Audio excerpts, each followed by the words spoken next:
Totoo yun Ang katotohanan ay siguradong masakit. Kaya eto at nagngangawa po ngayon, eto si Sara Duterte. Yun naman pala pwede ka parang magbigay ng mga ganitong klaseng statement. Kung medyo hindi na pabor sa inyo, yung mga statement, yung mga nangyayari, nakikita nyo na tagilid na kayo, dadalihin nyo na ang prosecution sa ibang bagay. Katulad na ito. Sabi niya, a senator calling a witness stupid. A lawyer.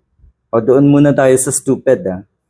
Iba kasi yung totoong stupido or katulad ng sinabi nga ni Senator Raffy Tulfo, etong mga ito ay acting like stupid.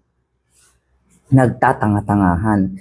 Becoming stupid or being a stupid. Yun yung nagtatanga-tangahan. Ito pa, a lawyer calling me the mastermind of a scam. Yan yun. Yan yung sinasabi natin na masakit na katotohanan. Masakit talaga yan para sa inyo, Sara Duterte. Buti nga medyo maganda pa itong term na ito kasi ang sinasabi ng ilan, mukhang miyembro daw kayo or leader daw kayo ng sindikato or leader daw kayo ng salisigang na tinatawag at eto nga, na-scam nyo ang buong sambayanan. Na-scam mo ang ating gobyerno.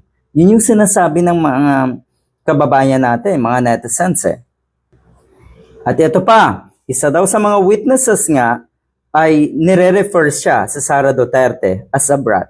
Etong mga ito daw ay does not, or ito daw ay hindi nagpo-prove na guilty si Sara Duterte. Hindi daw ito nagpo-produce ng solid evidence na tinatawag para nga makonvict etong si Sara Duterte. Wow! Alam mo pala yan bilang isang abogado, sana alam mo na kaya sila na punta sa mga ganitong idea. Hindi natin matatawag na name calling ito Kasi totoo ito lahat. At kung sinasabi mo na insulto ito, ay baka kasi na-insulto talaga kayo dahil totoo. Insults reveal the need to feign confidence in the face of a weak presentation.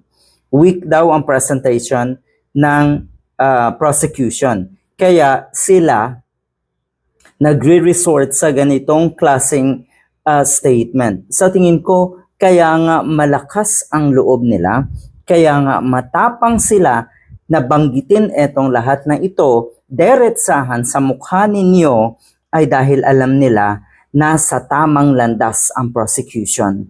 Alam nila na tagilid ka na, Sara Duterte.